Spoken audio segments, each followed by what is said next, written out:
Olha, com alegria nós chegamos até você com o programa Mato Grosso do Sul em Foco aqui pela sua TV Com Brasil. Esse programa que é produzido pela TV Grandourados na cidade de Dourados, Mato Grosso do Sul.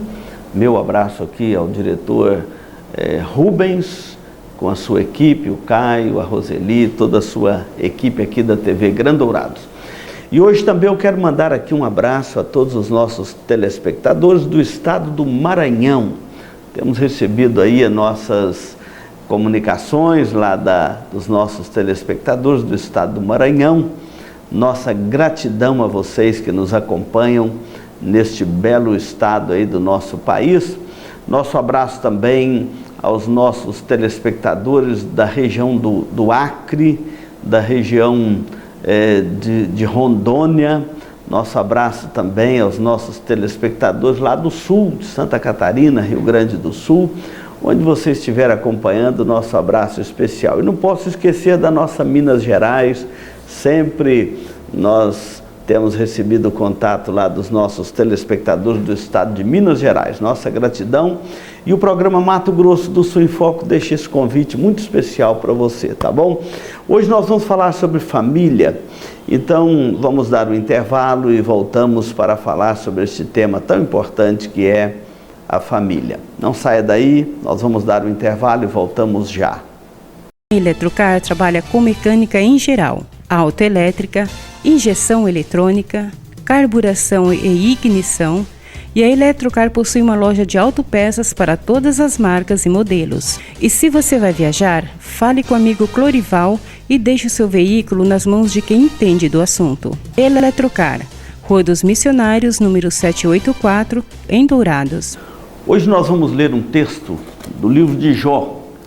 Jó é um livro do Antigo Testamento, antes de Salmos, é considerado literatura poética. E nós vamos ler os versículos de 1 a 5 aqui deste capítulo 1 do livro de Jó.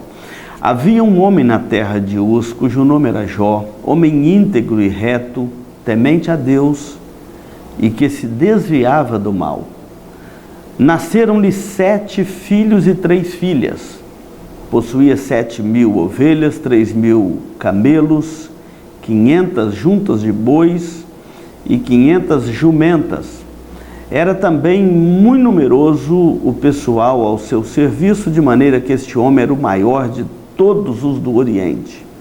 Seus filhos iam às suas casas ou às casas uns dos outros e faziam banquetes, cada um conforme convidava para os seus banquetes os irmãos e as 3 irmãs. E decorrido o turno dos dias dos banquetes, chamava Jó a seus filhos e os santificava. Levantando-se de madrugada, oferecia holocausto segundo o número de todos os seus filhos, pois dizia ele: talvez tenha os meus filhos blasfemado contra Deus em seu coração. E assim fazia Jó continuamente. Esse texto nos chama a atenção para um patriarca de uma família. A família bíblica, a família cristã, é uma família patriarcal. Esse é o ensinamento das Escrituras. É uma família que tem um pai como um líder da sua casa, tem uma mãe como aquela auxiliadora idônea ao lado deste pai, deste marido, e os filhos que vivem sob a orientação, os cuidados destes pais, esses pais que têm zelo pelos filhos, têm autoridade sobre os filhos, têm responsabilidades, tanto material quanto espiritual, sobre a vida destes filhos, para criá-los no temor do Senhor e na reverência às leis do Senhor e ao nome do nosso Deus. Quando nós falamos aqui de família, nós estamos falando de família cristã, a família bíblica, segundo o conceito original das Escrituras, segundo o conceito mais nobre das Escrituras, e como foi formada toda a nossa sociedade e a raça humana se expandiu sobre a face da terra, conforme o mandato de Deus lá na criação. Então é este modelo de família que nós estamos tratando aqui no nosso programa hoje, à luz da palavra de Deus, contando a história deste homem chamado Jó. Todos nós conhecem alguma coisa da história de Jó. O texto aqui diz que Jó, ele morava na região de Uz. Os estudiosos entendem que é Ur dos Caldeuses, antiga Babilônia, hoje o Iraque, a região do Iraque. A região mais ou menos onde morava este homem, cujo nome era Jó. É um personagem real da história, não é uma história fictícia, não é uma lenda. Embora seja um livro poético, por tratar a biografia de um homem, falar do seu sofrimento, não se trata de uma poesia no sentido lendário. Este homem não é uma lenda, ele existiu de fato, ele é um personagem real da história. E o texto diz que ele era um homem que se distinguia entre os seus por dois aspectos. Primeiro, que ele era um homem íntegro, reto, temente a Deus e se desviava do mal. Esse é o modelo de um homem que teme a Deus. O texto aqui não falta adjetivos para descrever este homem. Primeiramente, ele era íntegro. A integridade está ligada à nossa moral, ao nosso caráter. Íntegro é aquele que faz o que é correto, mesmo quando ninguém está vendo. Mesmo quando não tem os olhos de ninguém sobre ele, ele continua praticando o bem. Ele não pratica o bem só para ser visto pela sociedade ou quando está em público. Ele vive uma vida de integridade, até quando não tem ninguém vendo, ele continua praticando o bem. Então, essa palavra chama íntegro, está ligado ao caráter de uma pessoa. Além disso, diz que ele era um homem reto. Reto porque vivia uma vida de retidão. O que ele combinava, ele cumpria. O que ele tratava, ele levava a bom termo. Quando ele vendia um animal, ele não entregava um animal doente, mas sadio. Ele era reto. Ele não assumia uma responsabilidade para não cumprir os critérios requeridos daquela. Então, é a descrição aqui de um homem reto, que anda em retidão de alma diante de Deus e diante dos homens. Além disto, e por causa de tudo isto, ou a razão dele se comportar assim, é o fato de que ele temia a Deus. Diz aqui o texto, temente a Deus. É o temor de Deus que faz a gente viver uma vida de integridade, de retidão.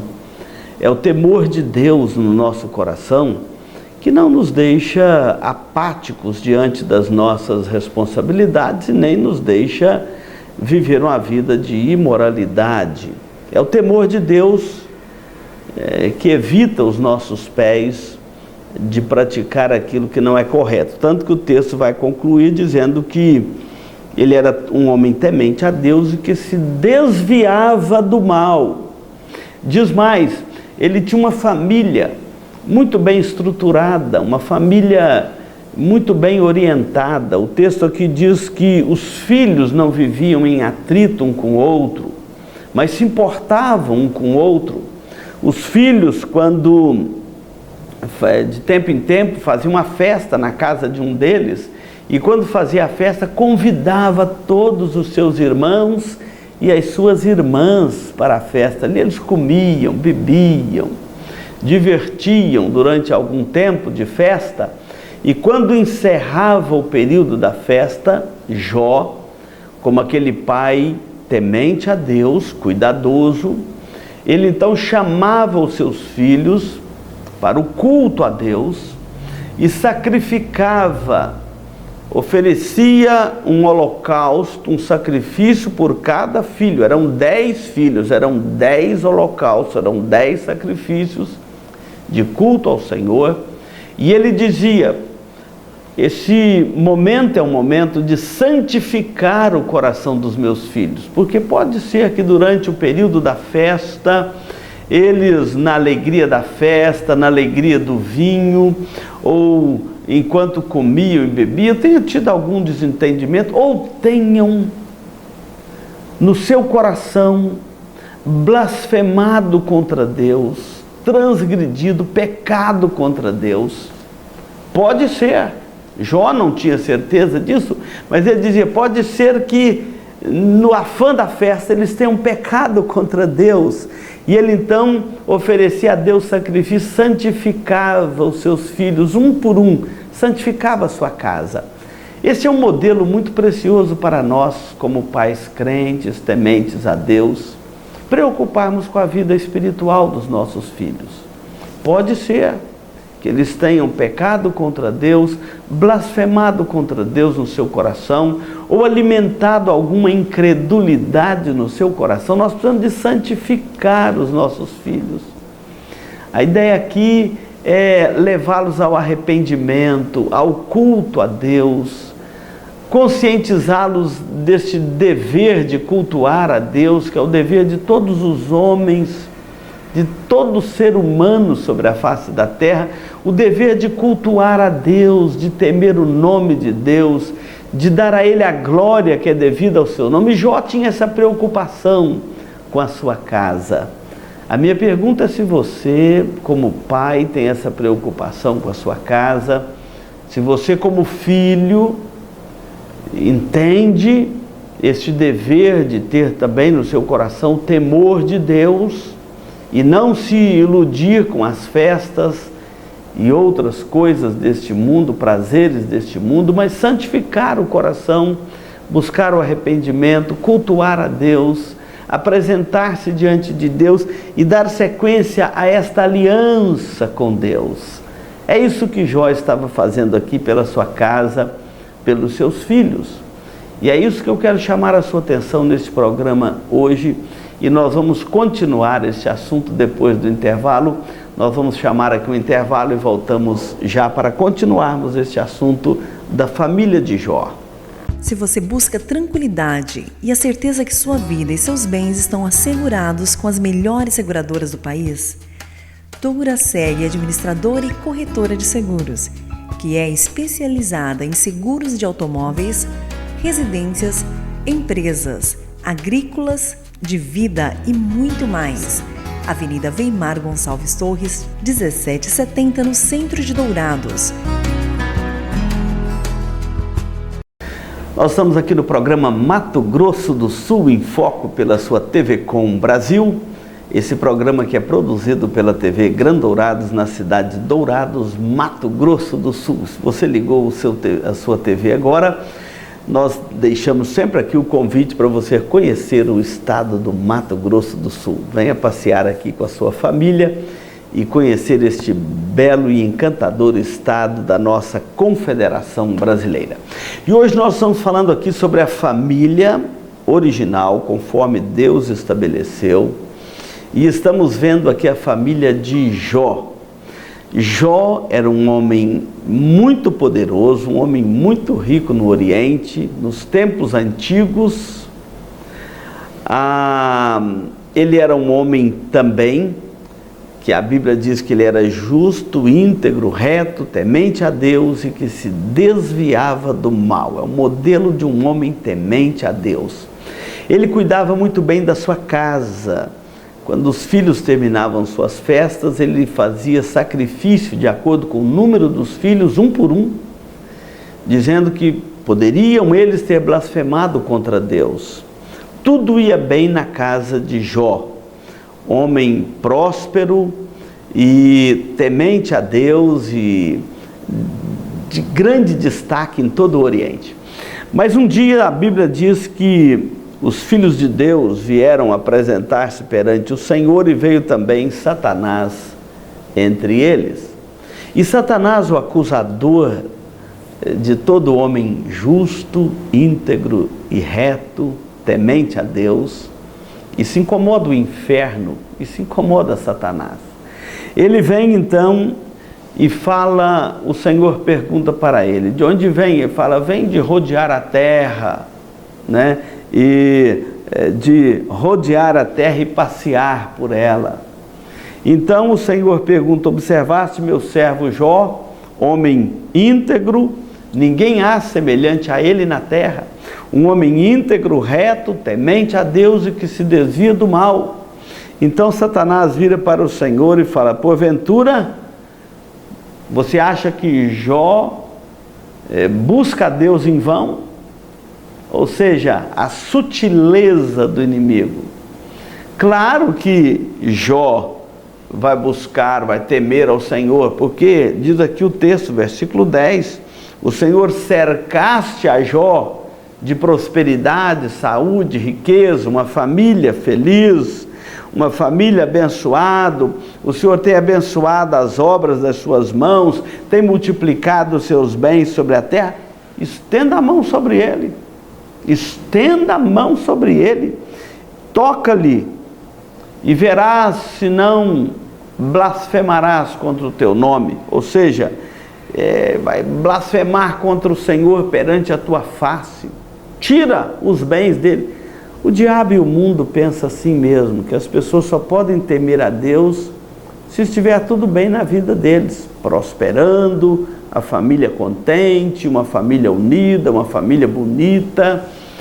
Se estiver prosperando, só pode temer a Deus se estiver indo tudo bem. Então Satanás é tão sutil que ele continua sussurrando isso no ouvido das pessoas até hoje. Só pode temer a Deus quem se dá bem na vida. Não é assim. Então o Senhor disse para Satanás, tudo quanto Jó tem está sob o seu poder, pode tocar, pode tirar os bens dele, você só não pode tocar na vida dele, mas você pode tirar todos os seus bens. E aí o texto de Jó, capítulo 1, vai continuar dizendo que sucedeu que num dia, quando os filhos de Jó comiam e bebiam na casa do primogênito, ou seja, eles estavam na casa do irmão mais velho, dos 10, esse era o mais velho. Enquanto eles estavam ali comendo e bebendo, veio um mensageiro a Jó e disse o seguinte, olha, teus servos estavam guardando os seus rebanhos lá nas montanhas, e de repente os sabeus, veio um bando dos sabeus, um povo, uma tribo rival, e deu contra os seus servos, e matou todo mundo, e roubou os seus animais, e só eu escapei para trazer a boa nova. Falava aquele ainda, quando chegou o outro, falou assim, fogo caiu do céu, e as suas 7.000 ovelhas foram destruídas, arruinadas, e desapareceu com a sua riqueza, e só eu escapei para trazer as boas novas. Falava ele ainda aquilo, quando outro entrou e diz, olha, um bando de caldeus deu contra os teus camelos que nós guardávamos nos pastos, nas montanhas, e roubou todos os seus camelos, matou os seus servos ao fio da espada, só eu escapei. Falava aquele ainda, quando chega outro, dizendo, olha, teus filhos comiam e bebiam, a festa estava boa, no auge da festa, veio um vento dos 4 cantos da terra, e soprou contra a casa caiu, desabou, matou todos os teus filhos, só eu escapei para vir te trazer as novas. De uma vez, Jó perde todas as suas riquezas, todos os seus bens e todos os seus filhos. Satanás só não tocou na vida de Jó. E então o texto diz que Jó rasgou as suas vestes, rapou a sua cabeça, colocou terra sobre a sua cabeça e adorou ao Senhor e disse, nu eu saí do ventre da minha mãe e nu eu voltarei.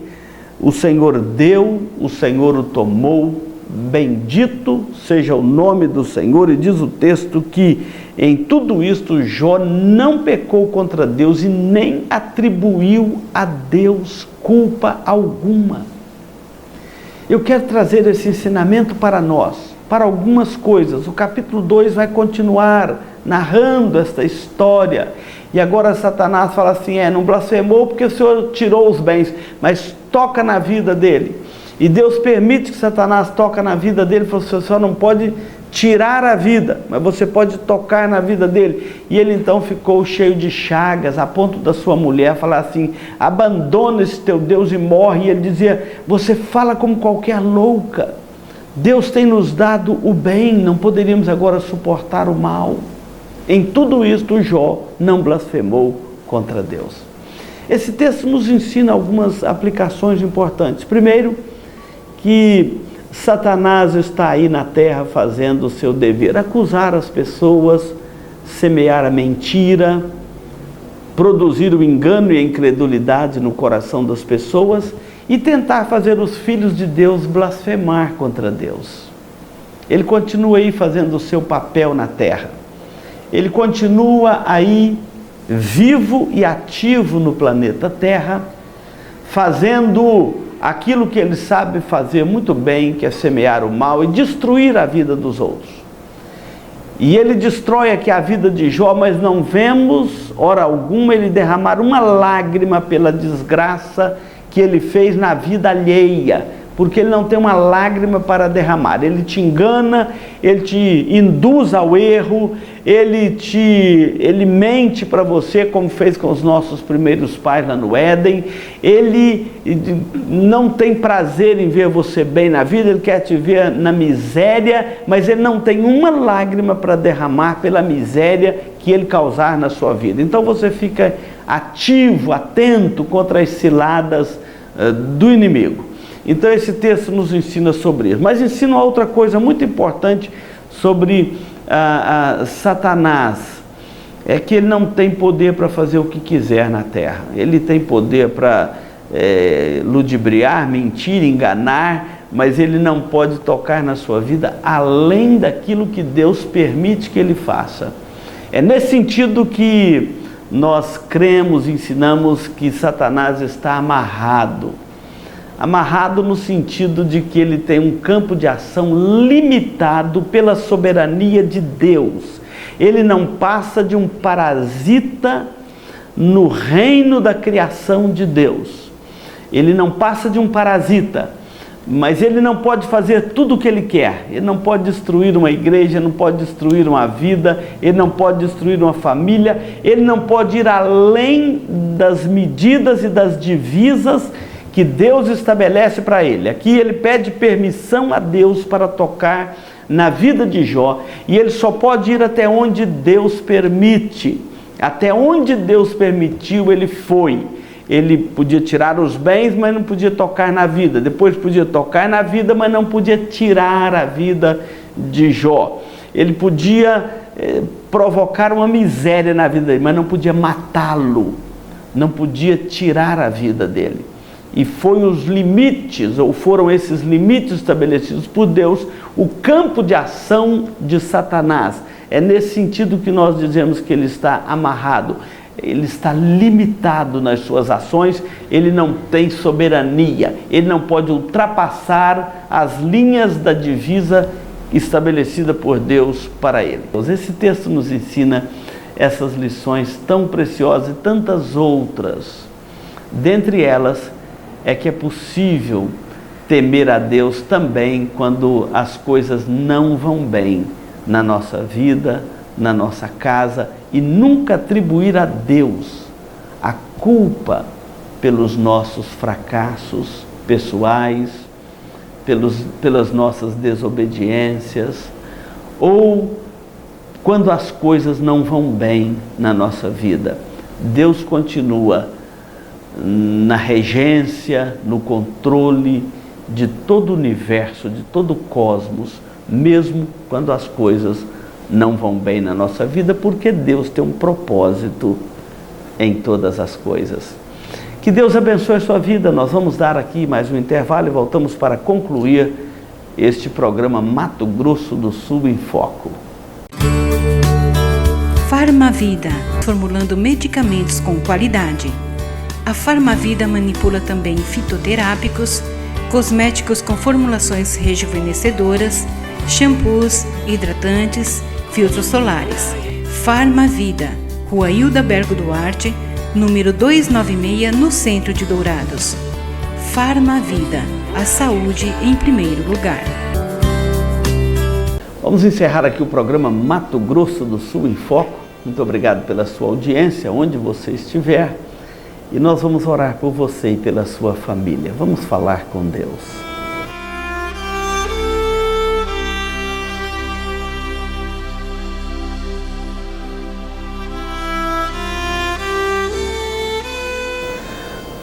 Ó Deus bendito, Pai eterno, nós te louvamos, porque o Senhor é bom, a tua misericórdia dura para sempre. E aqueles que temem ao Senhor não precisam temer o mal, mas podem suportar os dias difíceis, os dias atribulados da vida, sabendo que o Senhor continua no teu alto e sublime trono, governando sobre a nossa vida e governando sobre todas as coisas. Assim como na vida de Jó, o Senhor tem um propósito no nosso sofrimento humano aqui nesta peregrinação. Portanto, eu coloco na tua presença a vida de cada um dos nossos telespectadores neste momento. Pedimos a tua bênção, a tua graça e a tua misericórdia sobre a vida de cada um deles. E que este texto, esta mensagem, este ensinamento sobre a vida de Jó, este servo do Senhor e a sua família, sirva de exemplo para todos nós, para sermos pacientes nas tribulações e temer ao Senhor e confiar no Senhor e guardar o nosso pé, desviar do mal e nunca blasfemarmos contra o Senhor ou atribuir ao Senhor a culpa dos nossos fracassos pessoais. Mas que o Senhor nos dê graça e sabedoria para vivermos uma vida que agrada ao Senhor em todo o tempo. Nós oramos no nome de Jesus. Amém. Aleluia.